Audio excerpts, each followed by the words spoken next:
Irumudi cinema అయితే మాత్రం ఈ ట్రైలర్ చూసి ఏమి ఎక్స్పెక్ట్ చేశారో తెలియదు కానీ నా వరకు చెప్తున్నాను నా ఫీలింగ్. రవితేజ గారి యాక్టింగ్ పీక్స్ లో ఉంటుంది. జీవి ప్రకాష్ అన్న మ్యూజిక్ సాంగ్స్ నెక్స్ట్ లెవెల్ అనమాట. ఇరుమూడి సాంగ్ మల్లెపూల పల్లకి ఆ 2 సాంగ్స్ వచ్చినప్పుడు థియేటర్ దత్తరి వెళ్ళిపోయింది. అలా ఐమాక్స్ లో అనేది ఒక ఆలయంలో కనిపించింది అది. బట్ ఏంటంటే డైరెక్షన్ అనేది కొంచెం డిసప్పాయింటెడ్ అన్న. ఎందుకంటే కథ కంటెంట్ ఉంది సినిమాలో, మంచి ఎమోషన్ పండించారు. కాకపోతే స్క్రీన్ ప్లే అనేది కొంచెం చోపేస్ట్ లా తీసుకెళ్లారు అన్న. అంటే చూసినంతే మంచి మంచి సీన్స్ ఉన్నాయి సినిమాలో, అది చాలా హెవీగా చూపించవచ్చు. బట్ ఏదో సీన్ వస్తుంది వెళ్ళిపోతుంది అనిపిస్తుంది. ఫస్ట్ హాఫ్ చాలా న్యాచురల్ గా వెళ్ళిపోయింది అనమాట, సూపర్ అనలేం కానీ. బట్ సెకండ్ హాఫ్ వచ్చేప్పటికి లాస్ట్ హాఫ్ అన్ అవర్ ఉంటుంది సినిమా. ఎమోషన్ మాస్ మిక్స్డ్ చేసి చితక్ కొట్టాడు అంతే. ఎందుకంటే last half an hour worth సినిమా కూడాను. 2-3 టిస్టులు ఉంటే నిజంగా మబ్బిడిపోద్ది అనమాట, అంత టిస్టులు అనమాట అయ్యి.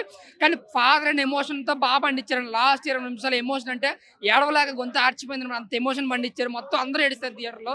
టోటల్ ఎమోషనల్ గా అంటే ఫాదర్ అండ్ డాటర్ ఎమోషనల్ గా తీయాలనుకున్నది కొద్ది వరకు వర్కటైందని చెప్పొచ్చు. రవితేజ దగ్గర యాక్టింగ్ ఆయన భుజాల మీద వేసుకుని నిజంగా సినిమాని ఫస్ట్ నుంచి లాస్ట్ వరకు ఆయన యాటిట్యూడ్ తో తీసుకొచ్చారు. బట్ రవితేజ దగ్గర రెగ్యులర్ ఫార్మాట్ లాగా అయితే సినిమా లేదు. ఆ రొట్ట కామెడీ, మాస్ అండ్ ఫైట్స్ అలా లేదు. ఎక్కడ ఫైట్ ఇటాలో ఎక్కడ తగ్గాలో అక్కడ దగ్గర. జస్ట్ ఒక ఫాదర్ ఎలా ఉంటాడో, ఒక కూతురి దగ్గర మందు తాగినోడు ఎలా ఉంటాడో ఆ క్యారెక్టర్ లో ఒదిగిపోడని చెప్పొచ్చు రవితేజ దగ్గర అయితే. శివ నిర్మాణ గారు అయితే సగం వరకే వర్కౌట్ అయింది డైరెక్షన్, నిజంగా చెప్తున్నాను. ఆయన ఒక్కడే మైనస్. ఆ స్క్రీన్ ప్లే ఇంకా గ్రిప్పింగ్ గా రాసుకుంటే ఇది బిగ్గెస్ట్ బ్లాక్ బస్టర్ అవుతుంది సినిమా.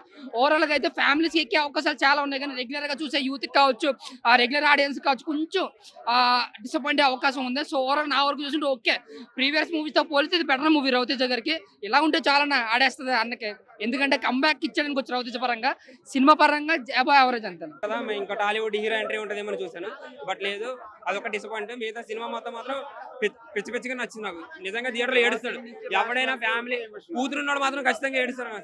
సినిమా చూసాక కూతురు ఉంటే మాత్రం నిజంగానే ఏడుస్తారు. ఒక అమ్మాయికి ఎంత వాల్యూ ఇవ్వాలనేది ఈ సినిమా చూసి ఖచ్చితంగా నేర్చుకుంటాడు. మనం చూసే విధానమే మార్చుకుంటాం. నిజంగా మనం అమ్మాయిలు చూసే విధానాన్ని మార్చుకుంటాం డెఫినెట్లీ గా. ఒక అమ్మాయిని ఎలా చూడాలి, ఆమె ఎంత కష్టపడుతుంది, ఆమె లైఫ్ లో 3 days అనేది అంత ఆ పెయిన్ ఎంత ఉంటుంది అనేది అంత క్లియర్ చూపిస్తారు. ఒక అమ్మాయి పడే బాధ ఎంత ఉంటుంది అనేది.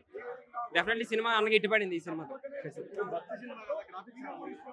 గ్రాఫిక్స్ ఏం లేవు బ్రో, సినిమా నేచురల్ గా ఉంటది. మన HMT గ్రౌండ్ లోనే తీసారు, నేను ఉండే చింతల్లోనే. అదొక హ్యాపీ విషయం.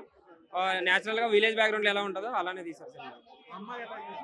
చిన్న అమ్మాయి చెప్తున్నా బ్రో, అమ్మాయిని లిటరల్ ఏడుస్తారు. అమ్మాయి క్యారెక్టర్లు ఆమె ఎంత ఎమోషనల్ చేస్తుందంటే నిజంగా సొంత మన మన మన రిలేటివ్స్ ఎవరైతే ఫీల్ అవుతామో అంత ఓన్ చేసుకుంటారు ఈ సినిమా నుంచి. ఆమె కూడా మంచి పేరు వస్తుందని అనుకుంటున్నాను. చాలా బాగుంది, అంతా బాగానే వర్కౌట్ అయింది bro. Screen play, photography, hero heroine characters అన్ని పర్ఫెక్ట్ గానే వర్కౌట్ అయ్యి మంచి మూవీ. రవితేజకి మంచి comeback movie bro. Starting comedy ఉంది, తర్వాత అలా సెకండ్ హాఫ్ నుంచి అలా తీసుకెళ్లి ఎమోషనల్ గా చేంజ్ అయిపోతుంది మొత్తం. హీరో నిజంగా ఏడిపిస్తారు బ్రో. సినిమాలో కూతురుంటే మాత్రం నిజంగా ఏడుస్తారు, చెప్తున్నా కదా. ఖచ్చితంగా ఏడకుండా థియేటర్ నుంచి రాలేం బ్రో. ఖచ్చితంగా హైలైట్ సీన్స్ అంటే ఒక అమ్మాయిని చెప్తున్నా కదా, ఒక అమ్మాయి గురించి కొన్ని సీన్స్ ఉంటాయి, అంటే ఎంత రెస్పెక్ట్ ఇవ్వాలి, ఎలా చూడాలనేది అక్కడ కొంచెం హైలైట్ అనిపించింది. స్వామివారి పాట ఉంటుంది కదా, అది హైలైట్. సినిమాకి మొత్తానికి హైలైట్ ఏంటంటే స్వామివారి పాట. బట్ అది ఒరిజినల్ సాంగ్ పెట్టుంటే నాకు చాలా ఇష్టం. ఒరిజినల్ సాంగ్ అదే పెట్టుంటే చాలా బాగుండే అనిపించింది. ఇది కూడా బాగుంది, అదైతే ఇంకా బాగుండే అనిపించింది. ఫైట్స్ అన్ని కానీ బ్యాక్గ్రౌండ్ మ్యూజిక్ అంతా లేదు. మన ఇప్పుడు రీసెంట్ గా మన తమను మన అనిరుద్ధితో కంపేర్ చేసుకుంటే అంత బీజం లేదు. బట్ ఓకే, బాగానే వర్కౌట్ అయింది. ఇది ఎమోషనల్ మూవీ కాబట్టి సో ఓకే. ఓవరాల్ గా రవితేజ ఏ క్యారెక్టర్ చేసినా ఆయన్ని మనం ఏ క్యారెక్టర్ ఆ క్యారెక్టర్ సింక్ అయిపోతుంది ఆయనకి. ఆయన మనం కంపేర్ చేయలేం వేరే హీరోలతో, వీళ్ళతో పాత సినిమాలతో కంపేర్ చేయలేం. ఒక ఏమంటే బ్లైండ్ క్యారెక్టర్ చేసినా, ఒక ఎమోషనల్ క్యారెక్టర్ చేసినా, ఒక కామెడీ క్యారెక్టర్ చేసినా ఆయనకి తిరగలేదు. ఆయన అంటాడు ఇంకోటి ఉండడు కూడా మన టాలీవుడ్ లో. ఇప్పుడు వరకు మాస్ చూసాం, ఈ సినిమాలో ఎమోషనల్ చూసాం బాగా. రవితేజ ఏడిపించాడు చెప్పాలి. నిజంగా చెప్పాలంటే లిటరల్లీ థియేటర్లో ఏడుస్తున్నాం. ఏడుపు రాకనే ఎవరు రారు ఇంక బయటకు.